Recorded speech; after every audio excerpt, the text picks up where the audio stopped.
Hello, everybody. Buenas noches and welcome. Welcome to Close Up, presented by Panamanian International Film Festival in Los Angeles. Tonight, we're very excited because it's the kickoff of this series of salon conversations that we're going to be having throughout the entire year, every Friday night, once a week. So we invite you to join us, and for a very, very exciting and informative series all the way through the year. Tonight, for our kickoff, we are really thrilled to have a special group of folks here with us. And the director of the group, which is called From the Streets to the Sets, is here with us, a special guest.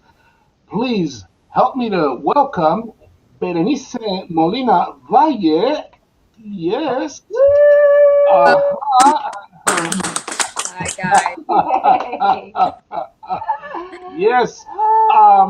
Astrid from LA Taco wrote recently about Berenice that from her homeboy's garage to red carpet events, Berenice Molina Valle is making dreams come true for former gang members through her talent agency, Underrepresented Artists, URA Casting.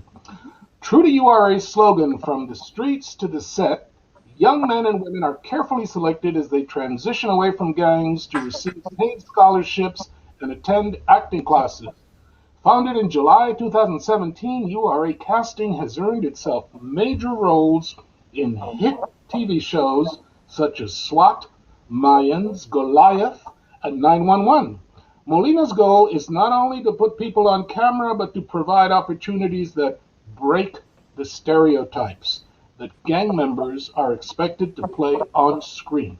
I first met and heard about Berenice and her group when I met some of the fellas at an event that I was in. Actually, it was an award show for a film that I was in, and then we were doing the red carpet, and all of these young men were, saying hello and coming up to me and stuff. And so we got into a conversation, and they started telling me about this program that they were involved with, and they were taking acting classes and stuff. I thought that sounds fabulous. I want to know more about you guys and get to know you. Who do I get in touch with? And that's who steered me to Berenice. And then, And then, then, oh, okay. okay, please go ahead. Well, and then Carlos came and gave me the information because of your phone number, because we were right in the middle of the fifth annual Panafest planning.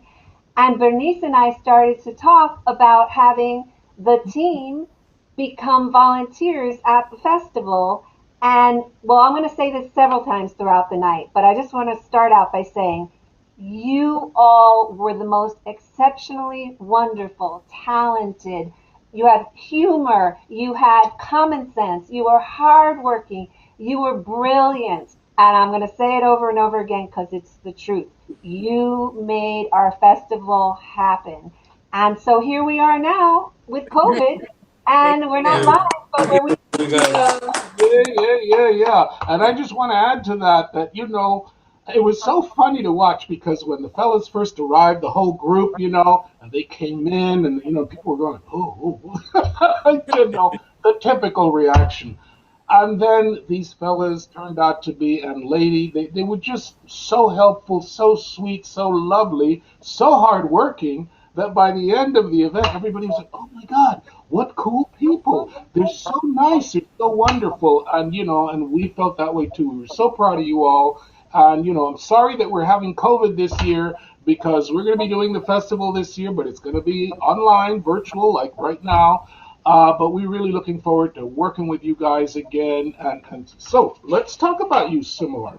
So, Berenice, tell us your story. How did you start? Tell us a little bit about you and what brought you to this place where you started this group. And, what's going on? Tell us a little bit.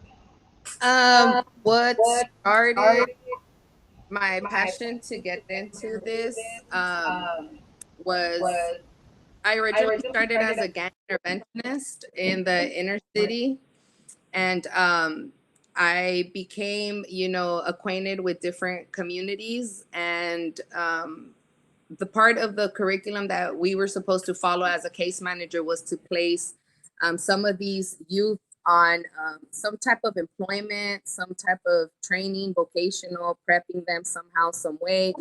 And pretty much there was one person who reached out after and said, hey, his words were like, hey, there's this white lady that wants to cast, but I don't know if she's real or like, I don't, he was never around that. So he's like, can you talk to this person? Because, you're better off with socializing with people. So therefore I spoke to this person, and she started with 7 guys on the set of Goliath with Mr. Billy Bob Thornton, and he also had great feedback after and was like, hey, you know what? These are some of the best like background that we've um, dealt with. Even some of the actors sometimes are like snotty, not even the background.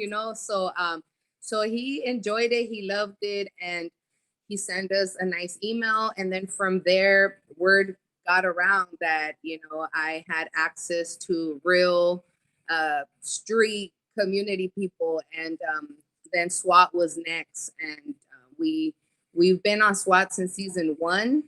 I just got the text, not even now when we went live, that we'll be back September 9th.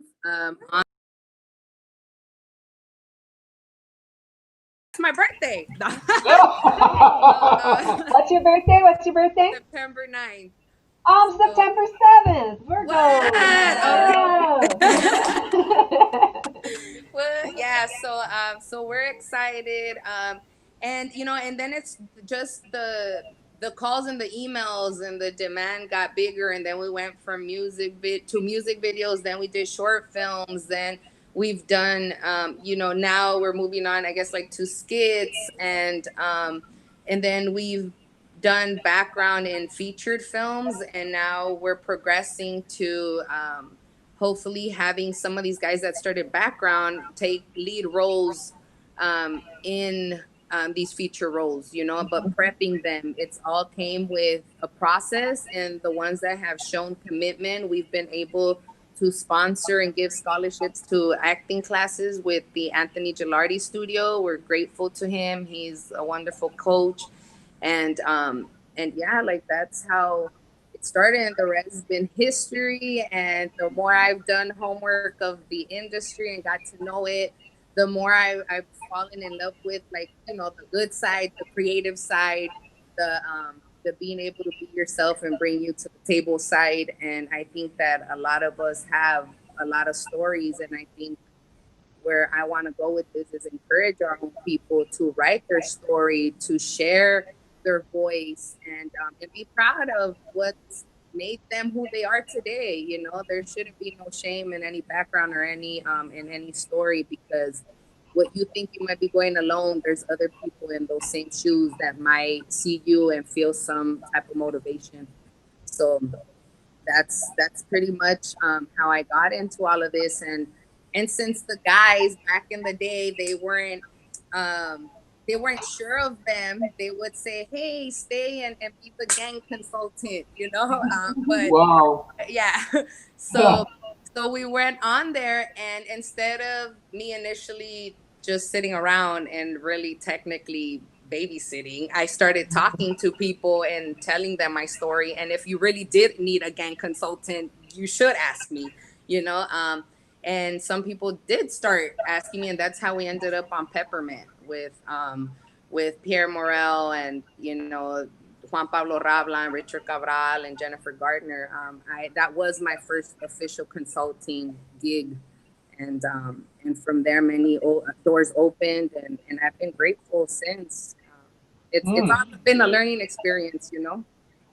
Well, can you tell us a little bit about just you? I mean, before you got into this whole area and everything, um, tell us a little bit about, how you grew up and what your experience was before you became this Hollywood star.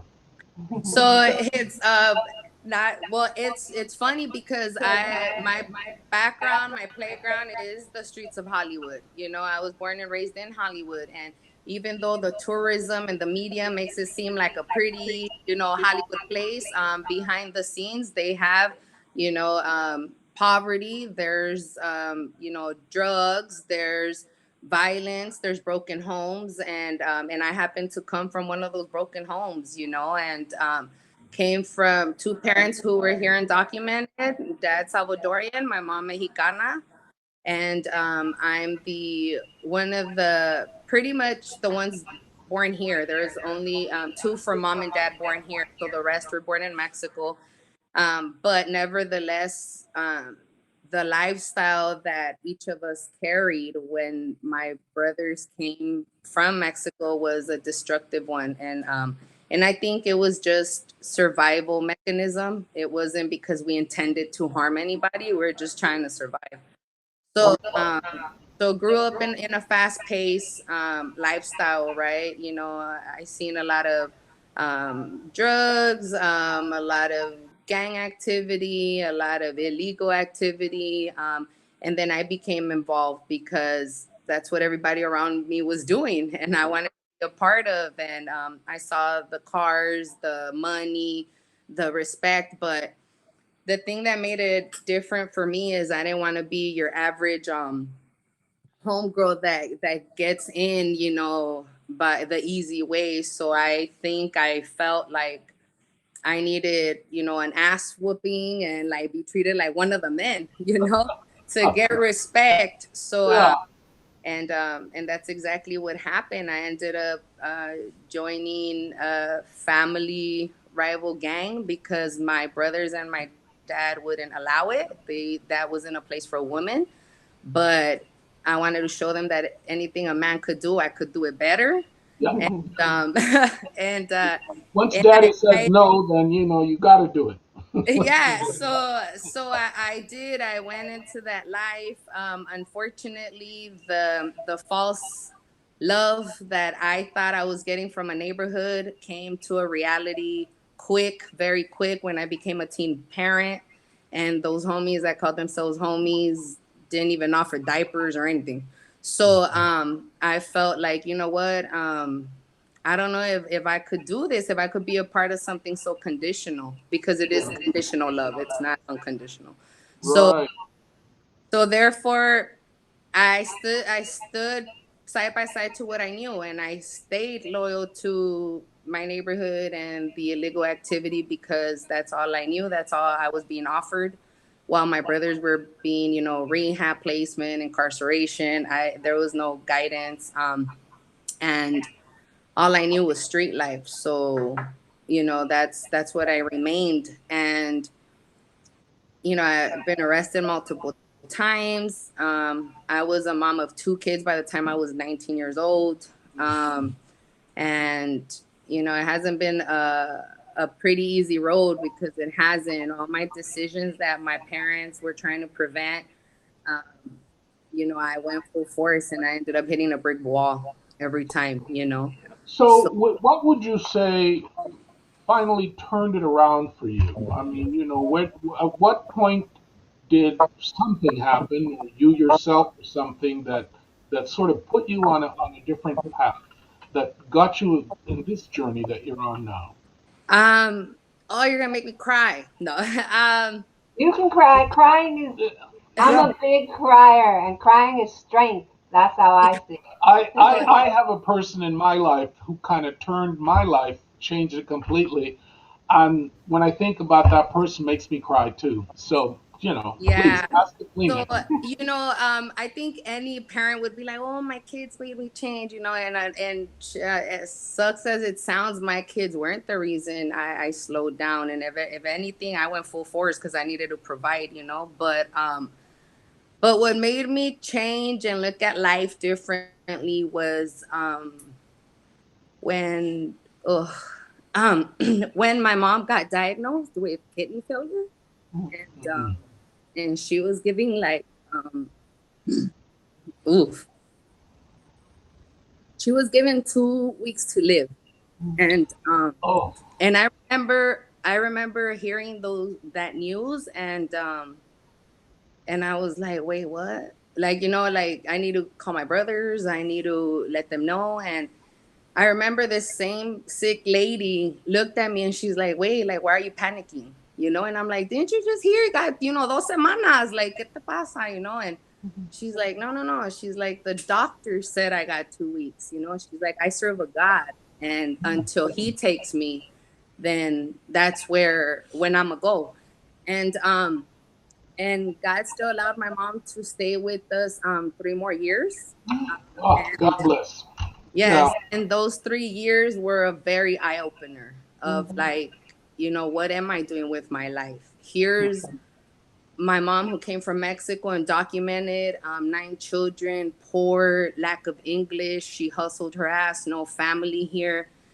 Came from a broken first marriage, then dealt with a broken second marriage with my father, and then she had diabetes, and then she was a housekeeper, and every day she got up and she never complained, you know. So for me, it became like, how dare I, you know. So I was like, you know what? Before life takes her, I need to make some changes. And unfortunately, she left without seeing like what I've worked hard for. But um, I know that this is one of the works that she always put in herself. My mom was always a caregiver, from the homies. She was the neighborhood mom to homeless people, to people who were just coming from Guatemala or any immigrants. My house was always the house, you know, like she would say, aunque sea frijoles, but we're all gonna eat. Yeah. And that's where I got it from. And I felt like I need to somehow, some way, let her know that her sacrifices didn't go in vain, you know? And so that's where I said, I'm going to dedicate my life to making a change, you know, the way she would have wanted it. So, Well, you know what? I Thank would say that you have made her proud. you. I mean, really, she sounds like a wonderful, generous Yeah. woman, Give her a bell. 100%. and she passed it down, you know. So, you know, really, very, very proud, and you should be as well. That's really great. Well, I want to know a little bit about all those Wait, gangsters. wait, What? wait, What? wait, wait, wait, What? wait, wait. This is I can't win. Yeah. All right. No, because I mean, as a business woman myself, I have such respect for you, Bernice, as a businesswoman. As what you said just a moment ago about the transition of shame to pride, because you all, every person, first of all, your mother touches, every life you touch is your mother touching those lives, like that is, she is in you. She was the catalyst to and so it's like a domino effect. Everything is a touch of her as well. And your role as a businesswoman, as a consultant, you know, when you use that word consultant, there are people out there calling themselves consultants that don't have anything to offer, that don't have any life experience other than some um, life they were born into of privilege, or some school books that they, you know, and nothing wrong with school books. I'm a big school book girl. But the reality is that life experience of resilience, of overcoming obstacles, that strategy, like the idea, you hear that word thrown around like, oh, the strategy, the business strategy. Well, life on the streets is a strategy, and like getting out of life on the streets is a strategy and a process. And I see that you do team building with your group, which is nobody can work in any group situation without team building. And I just want to know, just from that perspective, what is your, I don't know if you have a favorite team building, but I really love the team you've built, and I'm just curious, or maybe each of the members here can talk about their favorite team building exercise, because God knows we need more team building in this world. Well, before you start building Oh, the oh, team, I just want to know the guys. I okay. mean, We let him answer, and then we'll know. all right. Okay. Okay. so a strategy of team building. I think, I think the biggest component is that for everyone in a team to have the same vision and mission as you, because if you're all walking a different direction, there is no team. Everyone's just doing their own thing. So I think what we do a lot is we communicate a lot. We keep each other in the loop of things, whether personal or business, because I think that in a personal perspective, if you're not emotionally, mentally, or spiritually in tune, then it throws off the whole team. And we feel it. We've became so tight that if I let's say if I see George or Chris like off their vibe, then it's like, wait, like what's going on? Like what's really going on? And I think as for myself, since I'm, you could say, the head of like everything, I kind of build these relationships individually with my team, and it's more like a mother instinct, huh? Like if like, oh, like something's off in my family. So I have to kind of like figure it out and then find resources and ways. If I can't help verbally, like who could I step in to help and heal, or resources or whatever. So this is more than just acting for us. This is more than just casting. This is healing. This is we healing through our stories. We're healing off each other, and we're growing and learning off one another. So I think in itself, the team builds itself, but we all have different things to bring to the table, and there's things that we lack, and we hold each other accountable. And I think I've created a space where my team even knows that even if they call me boss lady or whatever, I'm open to constructive criticism. If I'm lacking, if I'm whatever, like let me know, because I learn from them and I could do something different. But I think that anyone that's building anything, um, once you start having titles like, oh, I'm here and you're there, it just throws off everything. So I've never considered myself higher up than any of these guys behind me or ladies. Um, I do what they do, and I feel like if I'm putting them in a situation, then I should be willing to do it myself. So, I walk along with my team, and once a month we do have a team meeting. We see where each of us are at in our craft, see if there's any assistance that we need to assist each other in something. And we come up with ideas and things that we want to work on, and we work together to do them. Not so long ago, we went and did a team building up in like Calabasas, in that area, and we had a facilitator help us team build. Those are some of the images. We how do we move as a unit, and yeah, so and mind the audience, like you guys need to know that everyone that is aligned with our team, they're not all from the same neighborhoods, and they're not all from the same cities or the same blocks. Like these are all guys and ladies from different backgrounds, different ethnicity, different walks of life. But nevertheless, we found a common space where we could. Yeah, you're kind of alluding to something that I'm curious about because when you talk about your team, whenever I've seen you, I kind of see you surrounded by the same fellas, which we've come to know.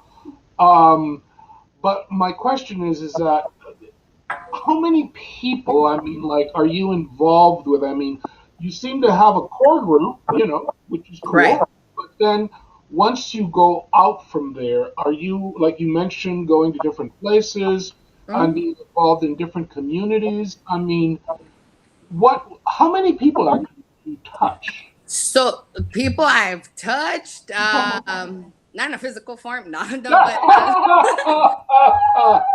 With your uh, work, Your with love. your no, but work and like, your love. like, hold up, because that could get me in trouble. Come No, on now, but everybody. no, but like touched or been involved in the industry, I'm gonna say uh, about like 200 plus in the industry that I've impacted, had dialogue, whether on set, off set, maybe a one timer, maybe a returning, maybe an old timer, regardless. A 250 plus or 300 plus have made contact with me. Now, as far like you said, I have a group of people you see me often. these are who I consider my old timers. These are the ones that started with me since the garage. They're the ones that have shown me what they have to bring to the table and only don't depend on me to give them work, but they also throw ideas, their visions.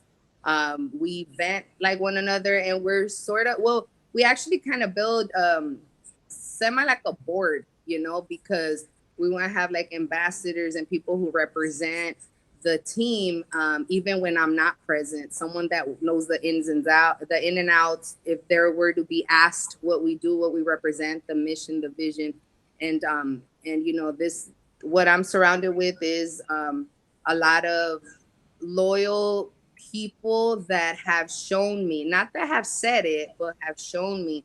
So these are the people that I take priority, and not that I exclude other people, but I am very selective of who I invest my time with, especially as you guys know in this industry, some people are just here for clout, some people are just here to use you.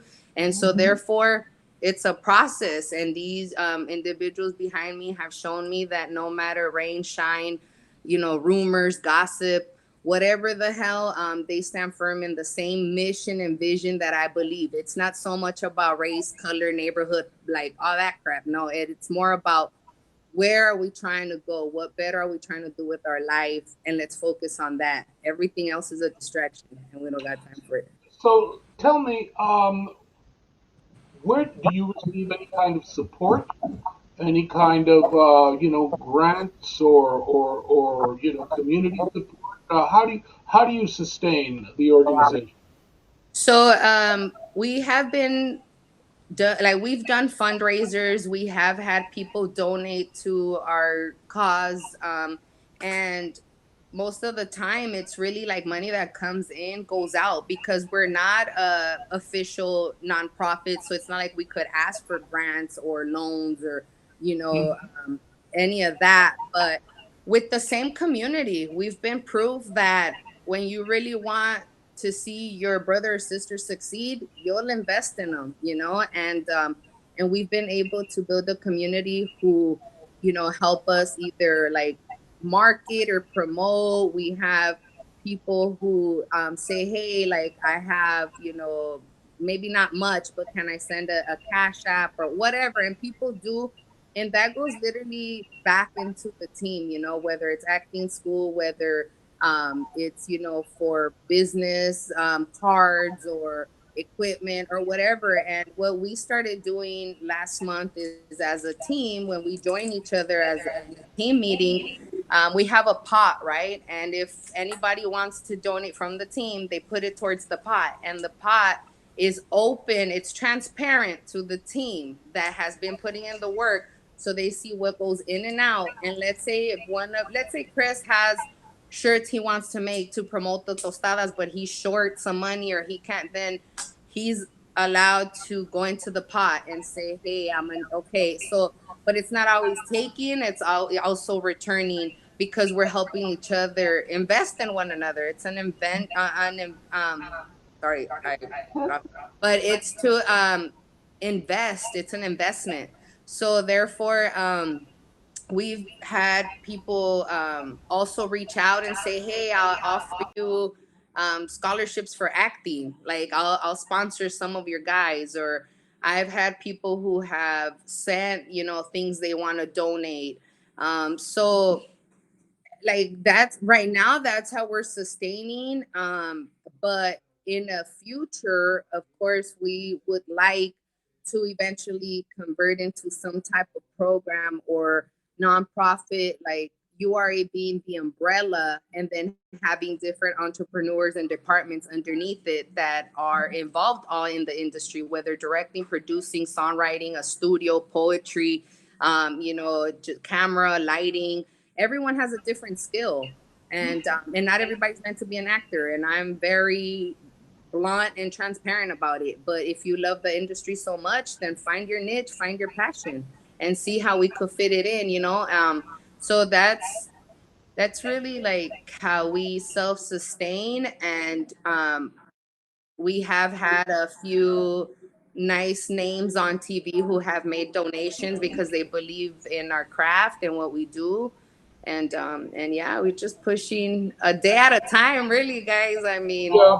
Well, I think you guys and what you do is eminently fundable, and you definitely should be there in the running for public funding. And I'll be happy to help you, in any way that I can with that, because I've been writing grant proposals for longer than I care to remember, so I'm a little familiar with that territory, and I think you guys are, eminently, qualified to apply for these sorts of things. What's your social media?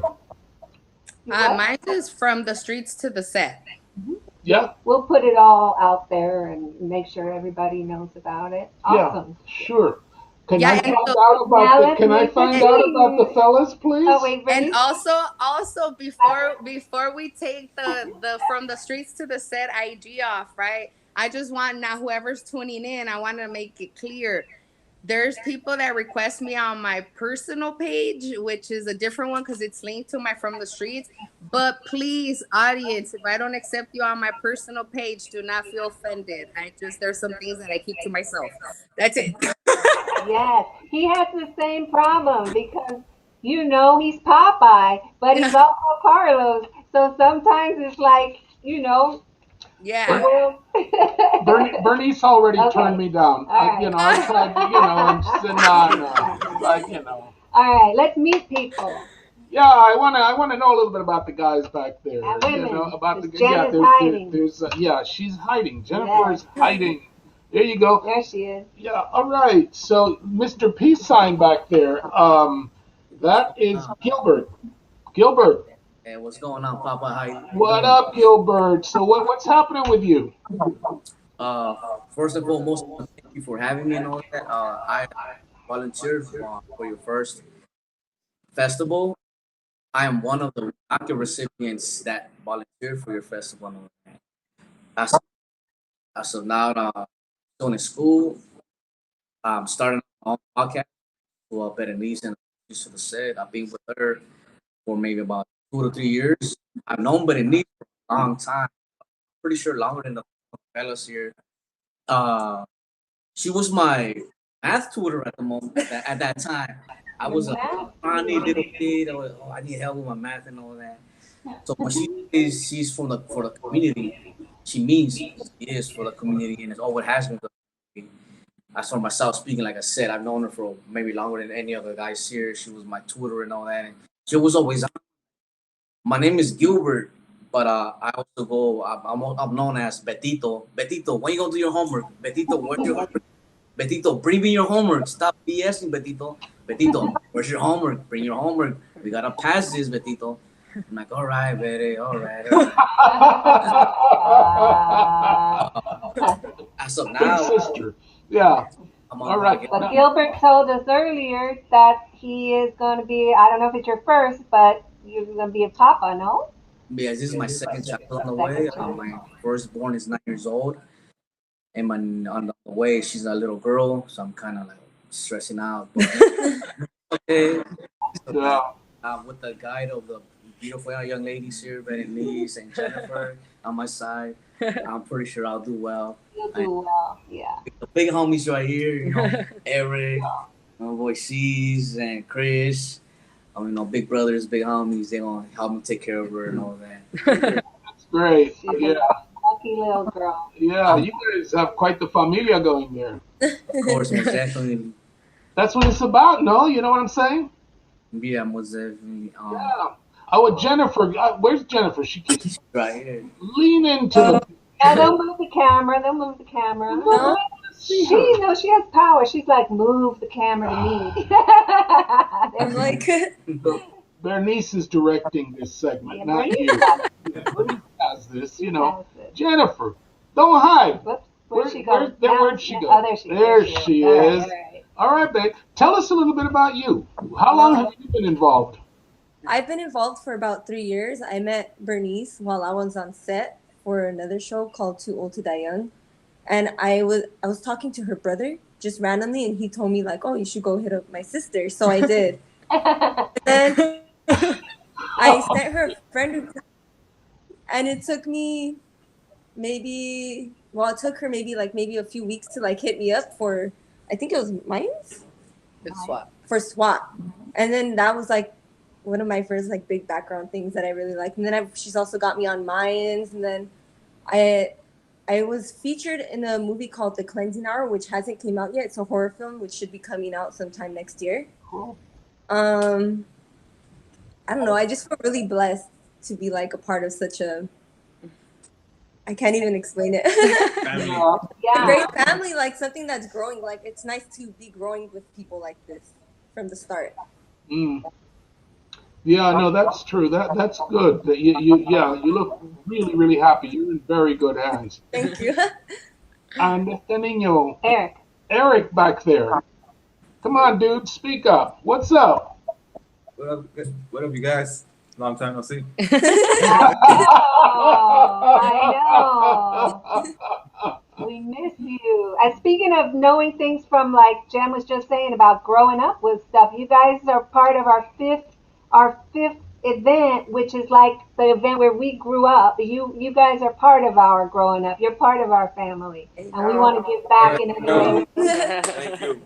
That's great. That's great. So what's up with you? What's the latest? You got anything to tell us about what you're doing now? Mainly, I'm just working right now, and I'm helping out Chris with the skits, the Tosada man right there. All right. We're gonna run that video when Chris talks. We'll wait till we get to Chris, and then we're gonna run a video with the two of you in it. I love the comedy stuff that you guys are doing. That's some major comedy is a very powerful thing because you can say things and make people laugh, but it can have a message. It's a very powerful medium. How long have you guys been doing comedy? I'd say we started in like I think like a couple. We got from the. Just like start making up your own stuff, or how did you get into it? Well, first we started with the Dinero's skit idea. The first time when we discovered Chris's talent with tostadas, and ever since then. That's right. Well, why don't we can add Chris to the conversation? We can run the thing. Where's Chris? Can we get Chris? Chris, there he is. Oh, Chris over there. All right. Hey, Oh, he's got his stuff. Yes. No, but seriously, like, this is like a brand. I was so proud of you because, COVID hit and you're like, I'm not stopping. I'm busy. And you started working on those skits. I've been following you on Instagram. There was one where you look at the beach, you find a wallet in the beach. There's like one where they're like looking in the sand and you find a wallet. I love comedy and you guys are really so Chris, tell us a little bit about what Eric was saying about the origins. And then we're gonna run one of those pieces. All right. Basically we had did one with Dinero, and from there I started wanting to do skits. So me and him had teamed up to come up with some skits of our own. And ever since then, we Been killing it. Coming out with content every day, trying to make everybody laugh during these pandemic. Oh, Yeah. so you guys They set write out, it, they produced it. but I mean, like every day, like you go out every day to create something. Is that what you do? Yeah, every day we go out, we'll sit and think, we'll write stuff, and basically we'll just start filming it. You have your YouTube channel, right? Not yet. I'm working on that. Well, if somebody That's it wanted, on Instagram. it's all in. Oh, it's on Tell Instagram. them where you find you on Instagram. Yeah, how do we find you? It's official Chris Calderon FBP _ Okay. We have it on the sign there, right there. Yeah. He has his own branding now, so now they're Yes. Fat Boy Productions. So, Oh, all right.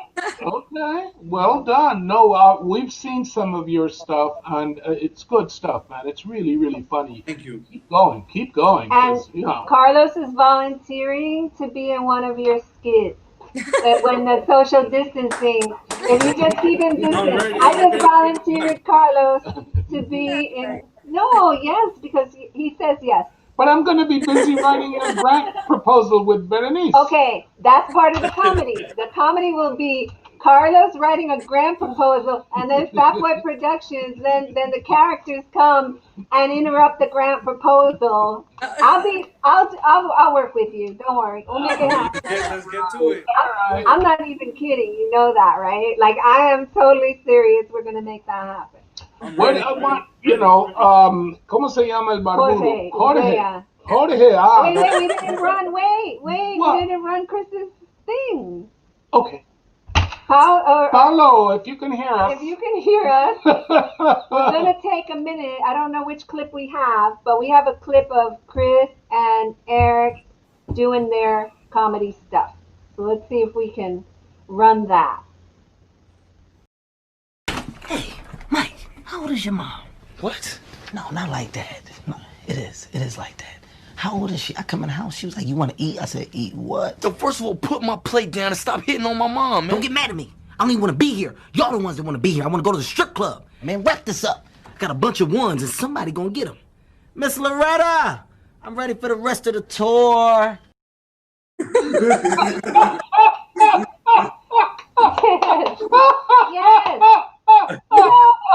I want more. Yes. If that Sarah Cooper girl On can do, Instagrams, you know. yes, if that Sarah Cooper can do Donald Trump doing the imitations, this is original content you are putting out every day. She's very good. You're very good. I want to promote anybody watching. I'm serious. I work in advertising, Latino advertising. There's a comedy sketch group right here that can do your work, that can build content and make your characters and your brand funny.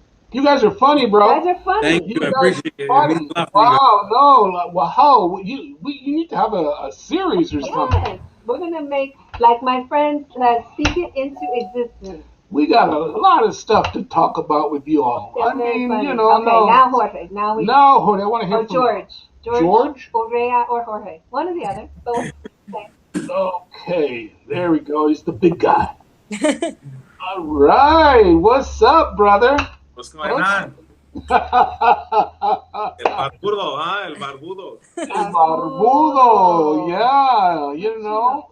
So tell us a little bit about you. How long you been hanging with these homies and doing stuff? I've been hanging with the homies for a little bit. I started about a year and a half ago. You're the baby. I'm sorry? You're the baby in the group. Yeah, something like that. Something The like big, the huge baby. that. Yeah. I'll take that any day. All right. Yeah. Okay. But, it all started. I would follow her on Instagram from streets to the set, and just scanning Instagram and seeing a lot of actors and homie actors and stuff like that. And I would always tell myself, like, man, I've been a clown my whole life, and everybody would tell me, like, man, you should be an actor. You should be an actor. And I always took it to heart, but I just never acted on it until I started following Berenice, and I hit the friend follow, and she hit me up about a year and a half later. And yeah, she was like, "You remember me?" And I said, "Yeah. What's going on? Well, are you ready to work?" I said, "You have a shoot tomorrow." I'm like, "Oh shoot!" She got to be a cowboy. I'm like, okay, well, cowboy it is. Let's do it. All right. Yeah. A biker, which I kind of fit in better. So it was, and from there we just, I've really been taking this serious, and it's actually life changing. So I haven't gone anywhere. That's great. I'll be able to walk away. That's great. So you're enjoying. So you said that you always kind of had this ambition to like try it out, to try the acting. I just I've always just been a character, and I've always gotten that from teachers to babysitters to friends. Like, man, you're a character. You should be an actor. And All right. I always said, maybe one day. And here we are. We're getting to that day. That's right. Yeah. That's right. Yeah. So tell me this. Would you rather do serious stuff or comedy? No, I mean, even though I'm a clown in real life, I like the serious stuff. I like the playing. I did a law enforcement piece for a short film, um, and since then it was just like I never envisioned myself being a gang member, like, or just being from that life. Just I never envisioned myself in a law enforcement uniform. Mhm.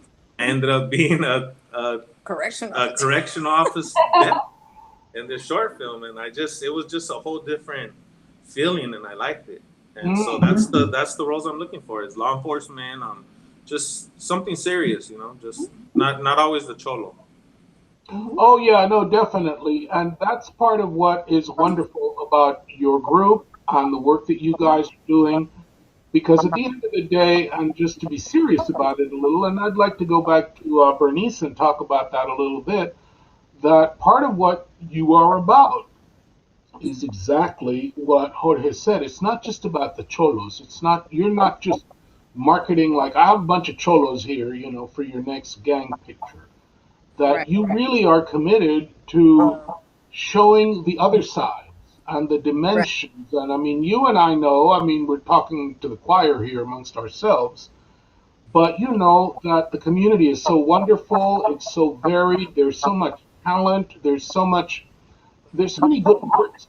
That to me, that's one of the things that's inspiring about it. Is that I find so many like just simply good people. Well, all of you all. I mean, it's like I said, I got to know you, and then once you get past that first, like look at all the tattoos and stuff. It's like, no, man, bunch of sweet people, and not only sweet, but like really talented. And so, talk about that a little bit, Bernice. That's part of what you're out to do is Yeah, to that's break that's the really stereotype. that's really the goal, to break the stereotype. Of course, I've gotten certain people in comments saying, well, if you're trying to break the stereotype, why do they keep playing gang members? Well, if a job is offered to you, are you Mhm. gonna just decline it, or you're just, right now we're in a position where we're taking projects, one that we've are familiar with, and yeah, that's the lifestyle. And then two, obviously the projects that are willing to give us opportunity to show that we're more than just what they portray on TV, right? Like, Mhm. I'll be honest, like, I wouldn't even mind going into a project where it is a gang role, but some way, somehow, it sensitizes, it humanizes, because we're not all, old drug dealers ready to poke someone on the yard, or like, well, that's not who we are. Not that we might not have a heart for it, because I mean, 0 to 100 real quick, we don't forget where we come from. But at the same time, we're more than that. So, Mhm. like, why not give me a role of a mother? Or why not give me a role of a teacher? Or why not give me a role of, a counselor? Why? I mean, most of the gang interventionists on the community in the street, case managers, all that, are from the lifestyle, are former. So why don't we see that on TV? Why, mental health therapist, whatever. Most of these people, have similar traumas as us. The only thing is that we walk around, being a target, whether because we're brown, but because we're brown, bald, and tatted, you know, um, and here we are. But the goal is, yes, to be able to cast and be in films, other than the destructive, or why is it that only the Hispanic or Latino community, however we want to refer to us, is, why does it always entail like police brutality, immigration, gang members?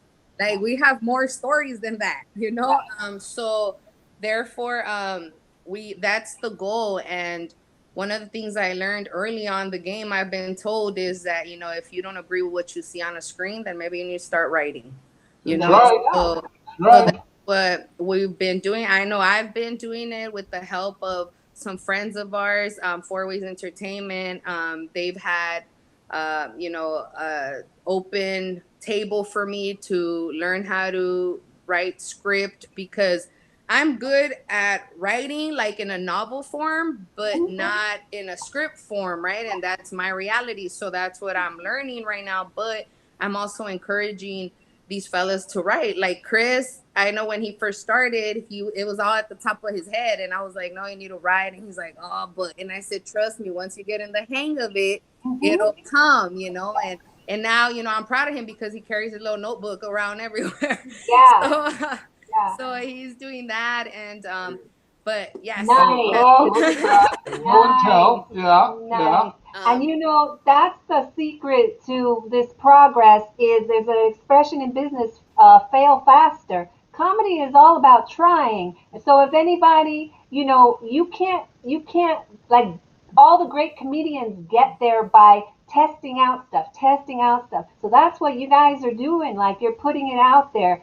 So nobody can tell you not to write your life stories in a funny way, in a this way, in a professional way. Like it's not your problem that the industry doesn't have. It's your reality. The industry doesn't have enough opportunity, but it's not for you to turn down jobs. You just need to bring all your dimensions to the table, and the industry needs to bring more opportunity to the table, and you'll meet them. But it's not your responsibility to stop working when an industry is so imbalanced. Because there are great Cholo stories. There are stories, of all types. And there are great stories of people who are Cholos, who are business women and fathers and comedians. Where are those stories? So, And I want to say something else about something you mentioned, Bernice, about, like it's a job. If the job is in front of you, and it's money, we all need money. Everybody has bills. So if it happens to be a bad guy, okay. But you know what? There's not necessarily anything bad about playing bad guys, especially, at the beginning to get that entry in there. Some of my favorite actors, when you look back at their early career starts, it was like playing bad guys. And then the other side of it too is that all bad guys are not necessarily. I put it this way: when I get a part, a role, the first thing I try to dig around in there and look for is the humanity, because we're all human beings. Nobody, you can't approach a bad guy thinking, oh, he's a bad guy, so how do I play him bad and stuff? I mean, he's a guy. Yeah, and he has his own reality. He has his own, perspective on things. So I think that if you just look at the surface of it, you go, oh, God, another bad guy. That's one thing. But when I read a script, if I get a part to audition for a bad guy that is very well written, I mean, some of the greatest characters in literature are the bad guys, and the hero only looks as good and heroic as how bad the bad guy is. And bad guys can be a tremendous amount of fun. You can't have a hero movie without a great bad guy. But the great bad guys are the ones that have dimension and they have some depth, and you look for the humanity in there. And end of the day, if that's what's going to start opening the doors for you, go for it, man.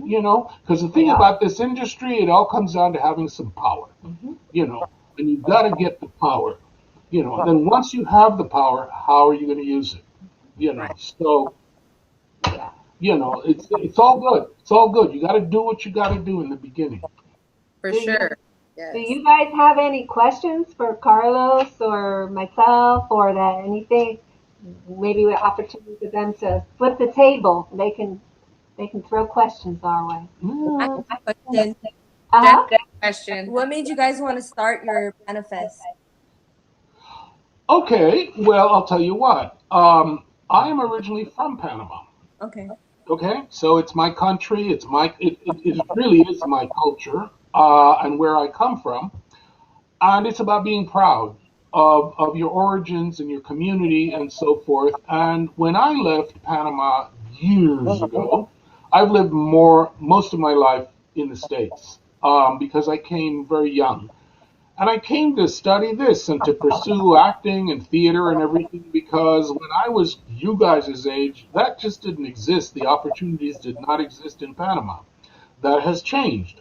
And in the last 20 years or so, there's actually a film industry down there now. And they're really starting to produce and do like really good stuff. And so it reached a point where, it's kind of like paying it forward because I got to a point where I said, okay, you know what? I'm in the Hollywood. I've survived. I've made it. I've made some, credits and stuff. So I feel like I'm in a position now, to reach back, and to give other folks a hand. And so the original idea for PanaFest was to provide a showcase in Hollywood for films being made in Panama and to start creating exchanges and opportunities maybe for collaborations and stuff with filmmakers here and filmmakers there. And one of the things that I love about the festival is to be able to mix, I love having like a film from East LA in the same block with a film from Argentina or something. And, because everybody gets to know everybody. And I think that that's the arts are a great way. This thing we were talking about just now about humanity. I mean, the arts are a great way for everybody to go, oh my God, yeah, I feel that too. I had that thought too. I thought that was funny too. So it's about community. It's about an effort to build community on an international scale. And also just again to introduce everybody to everybody else. Because there's a lot of talent, there's a lot of great stuff going out there. I talk to people in Panama about, oh yeah, you should come to LA and check out the homies and they're like, what are you talking about? Like, you gotta come. You gotta check it out, man, because there's a lot of rich stuff there. So that's part of why we do PanaFest is to bring communities together. And also to bust up stereotypes like you guys too, because like he was saying, it's only in the United States. I have to say, as the white Jewish girl but I grew up with a lot of Puerto Ricans in the Lower East Side. I'm Lower East Side, first, no, third generation. And I grew up speaking Spanish, and and there's a lot of stereotypes. And Carlos was able to say, hey, it's only in the United States that there's not a respect for Latino filmmakers and Latino, and even this whole like way Latinos are classified in the U.S., where you're not given respect for being Nicaraguan or Salvadorian or Panamanian or Chicano or, there's this flattening, like as if it's just everybody's the same. And people don't take the time, whereas there's a whole world. I mean, the Spanish language, not that you have to speak the Spanish language, but just the concept is a, a global thing, and the Latino identity is a global thing. And Chicano stories and stories from East LA and stories from all sorts of communities throughout Southern California and the Lower East Side, they belong on the world stage. And so he wanted to bust up this sort of like myth that, Latino film can only be about one subject or can only be classified a certain way. And he busted that open. And then our lobby, as you know, because you were there, we fill our lobby. Now we don't have a lobby because it's COVID, but this is our lobby with people from all walks of life, and nobody is fancier than the other. Nobody's more important. It's like what Bernice was saying before about boss lady. We're all equals. When we're working at PanaFest, everyone is working. I'm dragging stuff. Nobody is like, oh, you do that while I do my nails. No, everybody is doing the work together as a team, and we're just artists, and artists take many forms. They could be checking people in. It's an art to check people in. It's an art to work it is. Okay, yes. Yeah, there is art in everything. So I have a question. I think because, well, the majority of us here have partners, right? Either married or boyfriend, girlfriend, live-in, spouse, whatever. How does that work for you guys being in the Bye. industry? because our partners are not in the industry, so therefore being, around like the opposite sex, or like a role for auditioning that it might be an intimate scene, or like how do you go about like when he's on set and there's something like that, how do you feel about it? Or how did that support just come, or did it come just naturally, or did it take years to evolve? Or because some of us, I know with me personally, my marriage was in the rocks for a little bit because it was something new. It was like you're way too long, you're long hours, busy.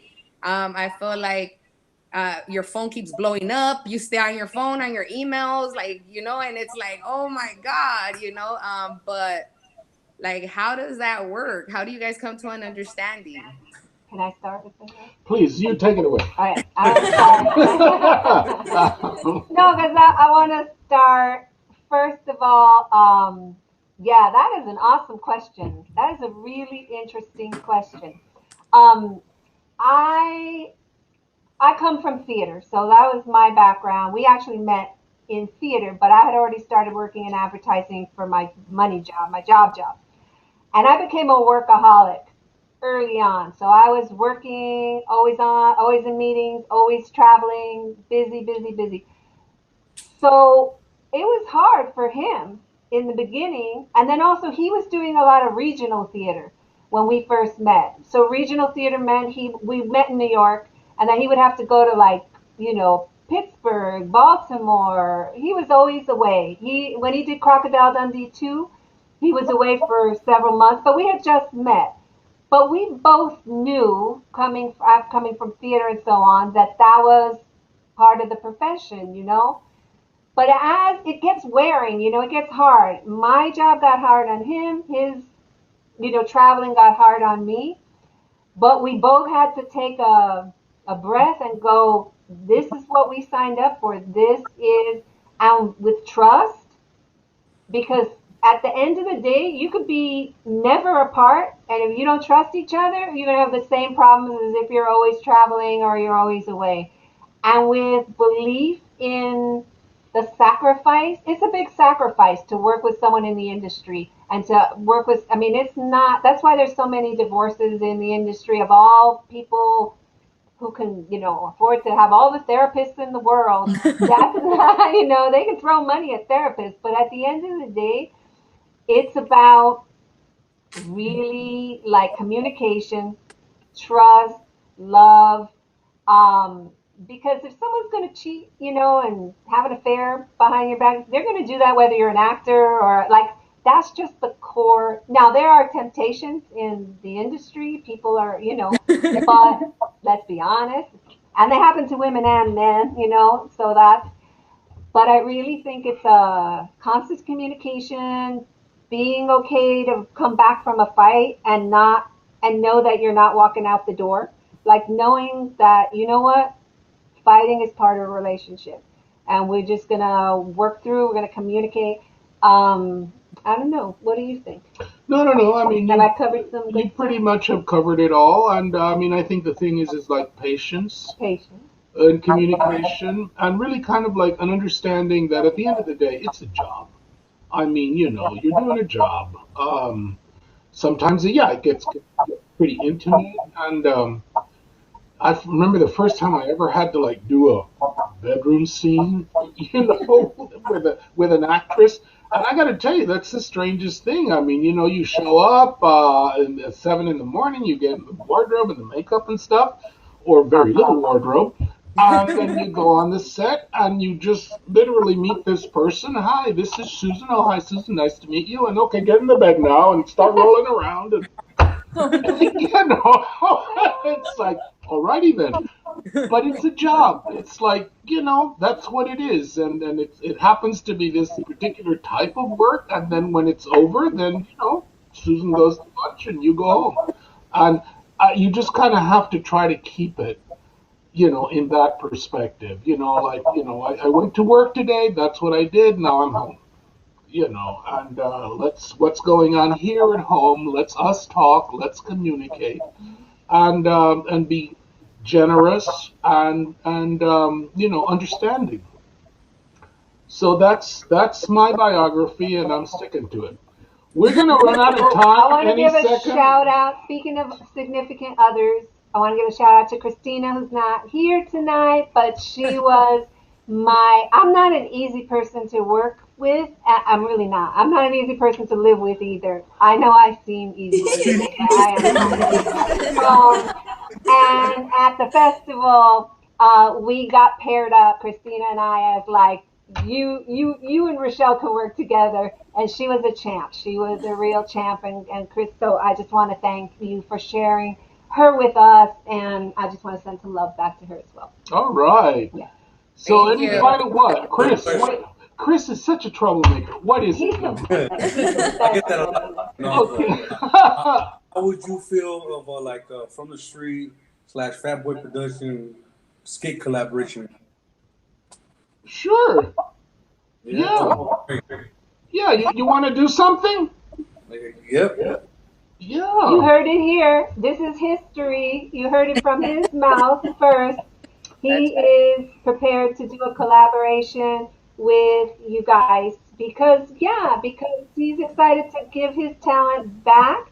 And also, it's not even about him giving it back too. You guys have so much talent, so it's an honor for him to do that. Yeah, but I'm gonna put you on the spot there, Mr. Homeboy. You want to collaborate? Uh-oh. Then you get out that little tablet and you start writing, and you write me something really good. All right, sounds great. You heard me talking before, deep, dimensional, whatever, and funny too. I like comedy. All right, I like to do comedy. Did you know that? Did you say dimensional or dementia? No. Please, this has to end now soon because I have to go and take care of some business. I think Wow. Gilbert has a question. Yeah, Or what wait, up? did we answer Chris's question? Yeah, We'll we go with answered Chris. your All question. right. Yeah. I think Gilbert has a question. Yeah, what up? Yes, following up what everybody in the group here is doing, and in the group that we're trying to show the people, and especially what Berenice is doing for the community and all that. I'm starting up a channel / podcast, which is More Than Thugs Radio. We want to show the people that we are more than thugs. We're more than a gangbanger. We're more than a tatted down dude, shave head, and all that. We're family members. We're business members. We're entrepreneurs, directors, writers, actresses. So I want to invite you, if possible. Maybe I could have an interview with you at More Than Thugs Radio, if it's possible. I will. You know, I have to now because if I don't, Bernice is going to come looking for me. I can't have that. No, dude. My daughter contact you. I love your My daughter. daughter was like all over Popeye. No. All right. For those who don't know Bernice's daughter, that little girl, I know she's like a year, well, it's only been a year, so she's still a little girl, but she is she is smart. She was bossing him around just like he needed to be bossed around. She is great. She is great. I'm easy. Yeah, Yeah, you want to say something else? Podcast. With that said, thank you for having me, and big shout out to Mr. Juan Escobedo. He was one of the reasons why I started to pursue acting in my school, UCLA College. He had a small skits due to sexual transmitted diseases and all that. Yes. Yeah. Reasons I started trying to pursue acting and all that. So big shout out. We love Juan. Yeah, and he's gonna be part of. He's got 2 new films that are gonna be part of the festival in October. We're gonna do it virtual. But which one is it? Have you seen Lydia Chlamydia? Well, Lydia Chlamydia. and Gary Gonorrhea. Gary Gonorrhea. And have you seen Papi Papiloma? Papi No, Papiloma. I haven't seen it. Oh, we have to have a little Juan is mini the best. Festival of Juan Escobedo STD shorts. Oh, wait. And one other thing, this is an invitation for all of you team members, whoever want. I mentioned it to Bernice. We're having the festival in October. We'll give you the dates, and we would love to run some of your films, short films, in the festival. So we can talk later and put together like a collection of your films that you can be in the festival. Like festival will, yeah. Yeah. That's we're doing because we're virtual now. What we're going to do this year is to have the festival over 3 consecutive Fridays. Yeah. Like 3 hours at a time. And we can talk about it. And because we're just now about to start programming and putting stuff together. So yeah, there's definitely you are welcome. And so we'll see you around the bend on that. Okay. Yeah, that's exciting. Thank you. All right. Oh. One last thing. Did I hear somebody say Cholo Zombies somewhere in there? Anybody? Because George and Chris they're actually coming out in a part of Cholo Zombie, right? Well, we did a photo shoot for I think the promotional launch pictures for the Cholo Zombie. Okay, well then we're in the same project You're in together that, right? because I did a little cameo on it. All You right. know, yeah, I did like one scene, to support the thing, and they had Popeye semi-zombie, but not full zombie, but I did a day on it, and so yeah, so we're gonna be in a movie together. Right on. So, Yeah. Awesome. all good, guys. All right. Hey, thank you. Oh, Thank you thanks. so Oh, much. yeah. You. Oh man, I mean, we could talk for another Yeah. hour, but I don't want to let you guys go. I love seeing you so Yeah, much. there will be more. I got something to say real quick. Okay. Okay. So I own my own company. I'm a frutero. Oh yeah. I do I fruit heard like that. Okay. streets or private parties. So hopefully when this COVID stuff goes away, I can maybe chop some fruit for you guys at the next festival or something. Wait, but let me ask you a question. Because, for example, if we do the festival and you're the frutero, like, as long as you're social distance, like maybe we could, When this is all over. huh? When this is all over, maybe for 2021 or 2021 festival or something. Yeah, Okay. I'm not definitely. going nowhere. But maybe we can give you some plugs and stuff during the festival, Yeah, So yeah. like, yeah, okay. Yeah, What are we you can. gonna do? Hold up a banana? No, yeah, maybe we could have the frutero in our yard and we could fill him. Yeah, we could do See you that too. later, guys. We'll talk. We'll We'll talk. figure out. We want to make sure that we let the world know because honestly, it's tough. First of all, I know people are losing family members and friends. That on a serious note, I'm turning it back to a serious note. The Latino community, the Black community, the Asian community are being hit harder than any of the other communities statistically. So I hope that all you and your loved ones are staying healthy. I hope we personally have lost some friends. I'm sure each of us knows someone who's lost someone. I hope that hasn't been too hard to you directly. But also our jobs, people, it's nice that we have our roof over our head and our Zoom or whatever it is, but jobs are hurt too. So like the life of a frutero right now must be really challenging. So anything we can do to keep letting people know that there's job opportunities or ways that they can hire you at social distance, like You guys, we need to do that we're in your corner. yeah. And so we will continue to look forward to, a fruitful relationship with you guys. And we want to support you in any way we can. And we want to thank you all so much Thank for you. making the time to be with us and chat with us a little bit tonight. This was the kickoff of our Salon Series, and we could not have asked for a better group and a better chat. So thank all of you guys. Thank you so much. Take care. Be healthy. Be well. Keep an eye on Chris. Tell him. No. Yes, And we'll Chon see you. Chris. We will see you soon. Good night, guys. Bye, Thank we love you. you. Thank you. Bye. Bye bye. Bye. Thanks. And thank you, Intangible Productions. Yes. Yes, thank you. Okay.